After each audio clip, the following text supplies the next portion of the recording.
Welcome to a new episode of Ready to Launch, a special series on entrepreneurship in the MENA region, a collaboration between Riyada, a Wilson Center podcast, and the Straight Up Startup with my co-host for the series, Raja Isahouri.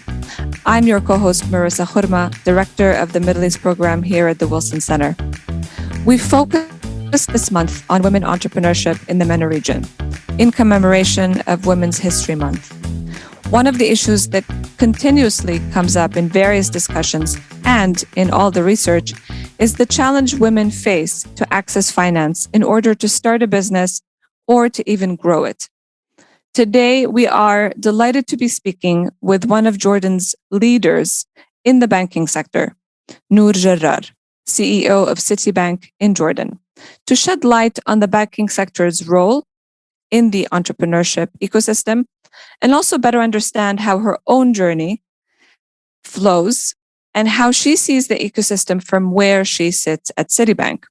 Nour was appointed CEO of Citibank in 2018 after spending more than 14 years working in the financial sector. Welcome, Nour, and thank you very much for your time. Thank you, Marissa. Thank you for having me. And it's always a pleasure to connect with you and with Rajai. Thank you. So, Nour, as I mentioned, you are one of the few women leaders in the banking sector in Jordan. Tell us a little bit more about your journey in banking and how do you see the sector changing? Thank you, Marissa, again. And, when I started my banking career more than 20 years ago, there was one woman CEO in the sector, and that was at Citibank. And at that point in time, I personally was very determined to become a senior executive in a bank or even a CEO.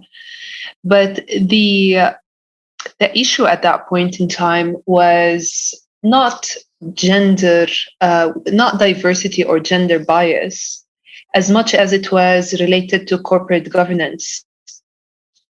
And when Central Bank of Jordan in 2014 issued their first draft of the corporate governance code, they made it possible for many of us who aspired to reach to such positions and to become CEOs, to know that this dream can be pursued and can happen. And this made me even more determined that this is what I wanted to do. I wanted to get to that place. And it required lots of hard work, lots of perseverance, some ups, many downs in order to get there. But it's definitely worth it. Now, if you look at the banking sector today, you can see that we are doing better than the rest of the economy in Jordan, whereby our diversity ratios measured by women participation in this case, it is around 35%, while you know that in Jordan it is as low as 15%, unfortunately. And so definitely we have done something right with regards to attracting female talent into the banking sector. What we still need to work on and get ourselves trained to do better is how we can groom and support more women to make it to the top positions at banks. And today there are 3 women CEOs, including myself, and that's like 13% of the population. So definitely more work needs to be done. I'm personally optimistic with the recent appointment of Ms. Randa Sadiq at Arab Bank. I think this is another turning point and one that will have important, important, I would say, reflections and important results in the entire economy and the banking sector in specific. I think that the focus and the reason why I'm also focusing on the recruitment of women is because today, if you want to serve women and you want to serve youth, you want somebody who speaks the same language, somebody who is would understand the needs of other women, to add diversity of thought to the table. So I think this is why it is even more important nowadays that we need to focus all of our attention to to bring more diversity into the Jordanian economy in general and the sector that I'm working in specific. Yeah. I hope I was able to address your question, Marissa. Oh, absolutely. In fact, there are so many things you said that I want to follow up on. But starting with, I guess, congratulations to the banking sector that you were able to basically make this progress, particularly as you mentioned, in comparison to the national average when it comes to female labor participation. So, what is it in the banking sector that worked, and how can you work with other sectors to also help them, achieve the same percentage for women participation? So I think what helped increase the women participation in the banking sector is related to a number of factors. One is a cultural factor, that whereby their banks are highly regarded or considered a good place to work in. So that's factor number two. The working hours. Our working hours in the banking sector are 8 to 3:30, so it makes it easier for both men and women to manage a work-life balance. And third, banks have a branch network, and so many of the banks have existence, have units that are closer to where women live. And this is one of the impediments that we have in the Jordanian market, that it's not easy for women to get to the workplace, to get to the capital Amman, where the concentration of all businesses. Yeah. And we don't have a proper public transportation network that would make it comfortable for women to commute and to go to their workplace. So having that proximity. Now, even at this time when digitization is taking over, and eventually in a couple of years' time, the branch network, the physical existence of a bank in different locations will start to change and to be replaced by digital platforms.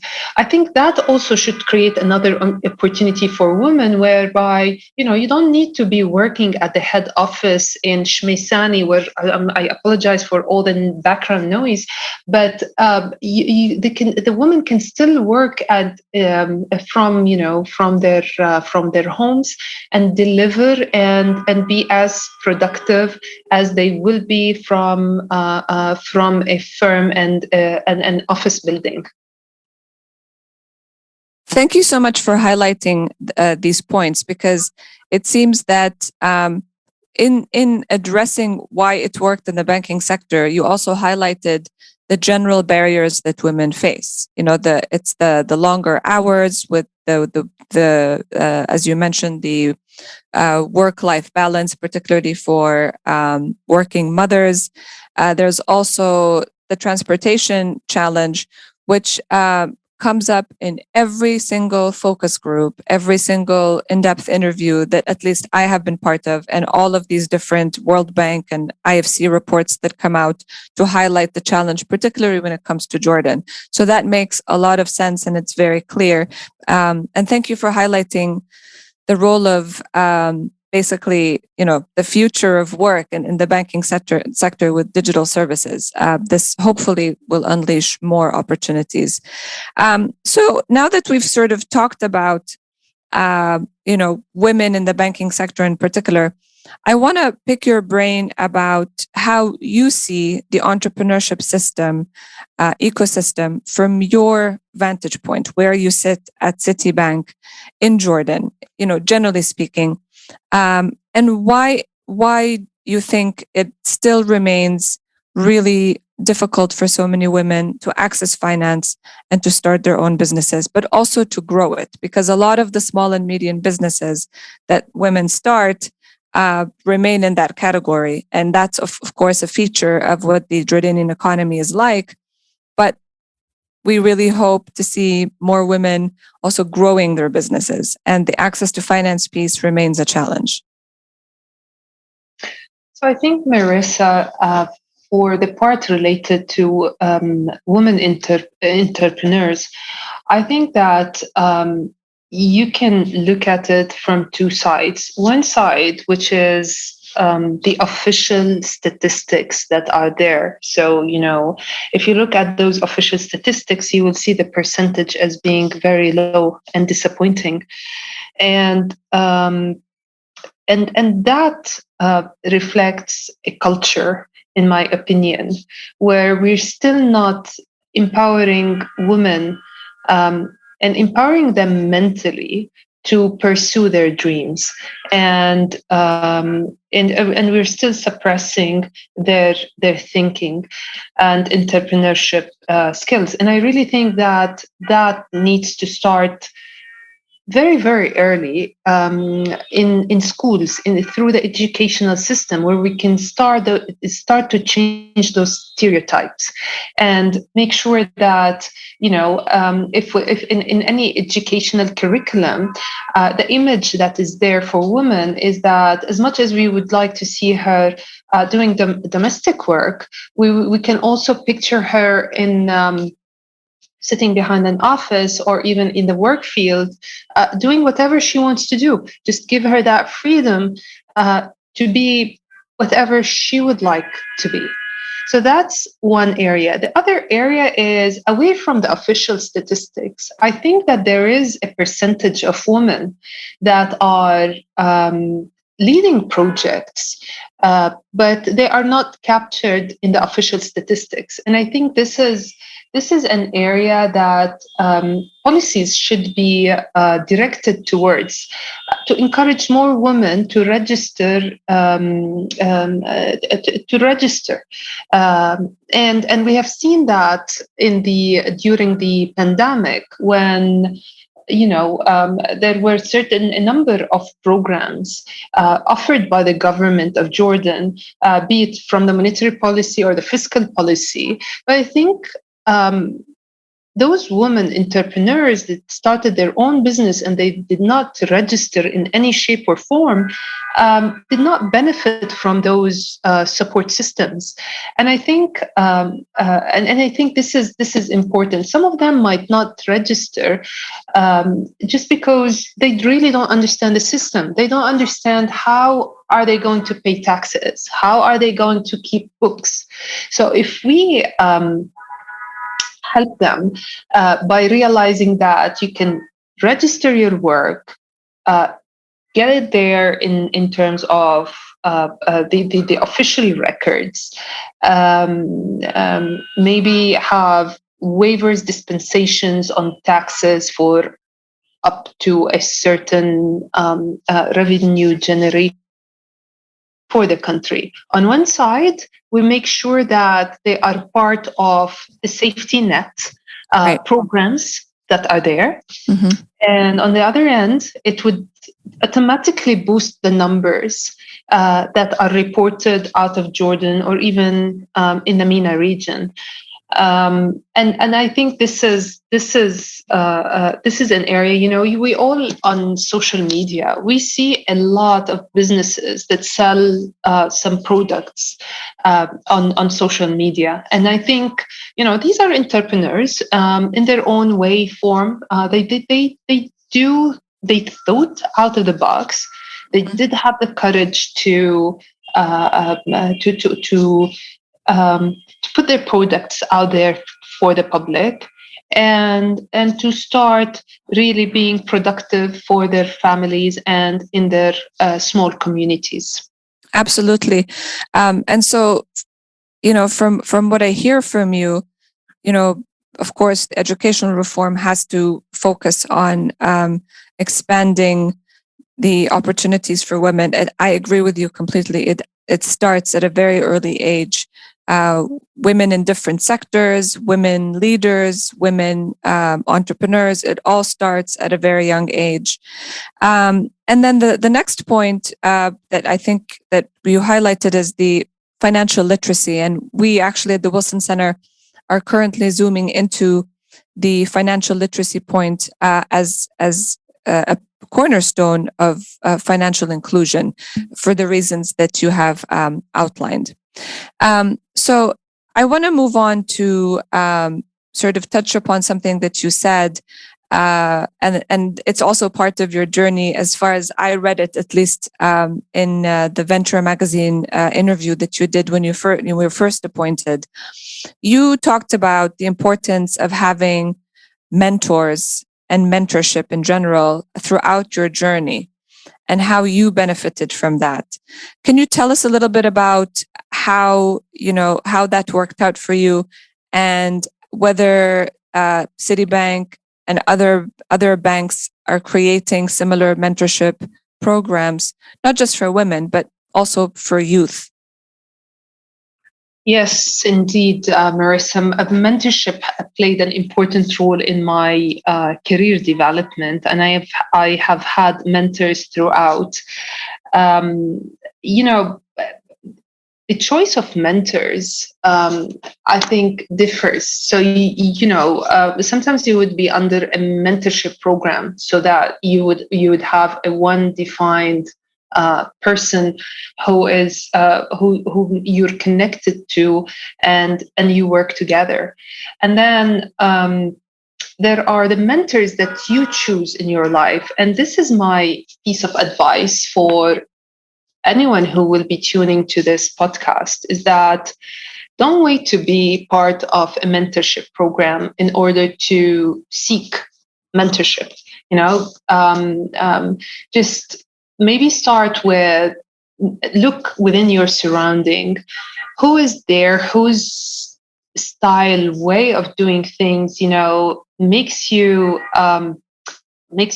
impressed and touches your mind and touches your heart. And I think approach that person and talk to them. And then you don't really need to go and tell them, I want you to be my mentor, but just have a discussion with them. They will enjoy it. Ask for a follow-up discussion if it really made sense to you, and continue to do that. And I think that was my approach. I think I am the kind of person who went and asked, not for advice, but I was close to a number of people in my life that I wanted to learn their style. I wanted to learn their way of thinking, the way they analyze an issue, the way they sort a problem. So I had many of them. I approached them in that way. Currently at Citi, I am part of organized mentorship programs that targets both men and women. And as you can imagine, they are the younger generation, the aspiring younger generation. And I very much enjoy those sessions. And switching seats and being a mentor, I really think that the amount of satisfaction and reward that you get when you are on those mentorship sessions is quite significant. And this is why my advice to everyone listening: just don't shy away from looking for mentors. In Jordan, we adopted a reverse mentorship program whereby we thought, let's learn from the younger generation. They are digital savvy. They manage and they maneuver and they go around social media like in a very easy way. They deal and do certain things maybe on the operational side that many of us who are sitting in offices on the executive team, we're not totally aware of them. And the amount of great ideas we got from reverse mentoring was unbelievable. And the last point I want to make to highlight is that sponsorship is extremely important as well. A sponsor is somebody who will be speaking about you when you are not in the room. Those are the ones who will be promoting you and would make sure that you get the next job or next position, and those sponsors are also very important. They are different than mentors because the maybe when you speak to a mentor, you open your heart and you speak about everything, but with a sponsor, maybe it's more organized in terms of your approach, in terms of what you present, in terms of what you speak about. But definitely within your circle, make sure that you have both mentors and sponsors, because of both of them are extremely important in the career development of both men and women. Absolutely. And thank you for shedding light on the sponsorship piece as well. You already sort of started giving advice, which is where we're going to wrap this up through what we call the before you launch words of wisdom. What else would you tell young women specifically about starting their own business? What advice would you give them, knowing what you know about the banking sector and the entrepreneurship system in Jordan? Perseverance, resilience are the name of the game, and that hard work and luck come in one package. There is this cartoon that I always like when I see on social media, when they show you an iceberg, and they will tell you, this success is the tip, and then you don't know what goes beneath. And I really think it's a true example of the day of any professional. What everyone sees, you see the glory, shiny picture of that senior executive or that entrepreneur who was able to list their companies or sell them for I don't know how many hundreds of millions of dollars. But what others do not see is that until you see that tip of the iceberg, there is lots of things that comes with it. Lots of frustrations, lots of disappointments, lots of experiences. But I think this is what makes us stronger, and this is what keeps us going. And when you have a day that goes well all the time, or all your days go well all the time, I think you're not doing the right thing. So definitely, I think I would repeat where I started: resilience, perseverance, hard work, and keeping a positive attitude. I think that served me very well. And that would be my advice to all the aspiring talent of Jordan and elsewhere. Thank you, Nour. That is definitely well said. We've really enjoyed talking to you.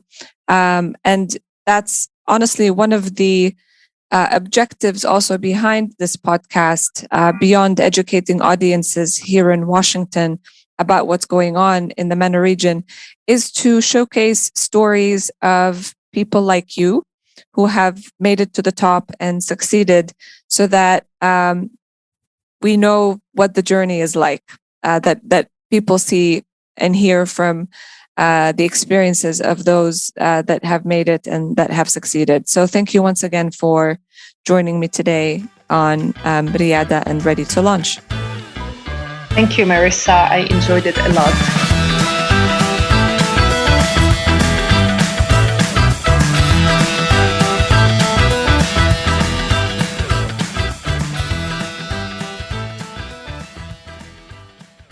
This podcast is funded by a grant from the United States Department of State.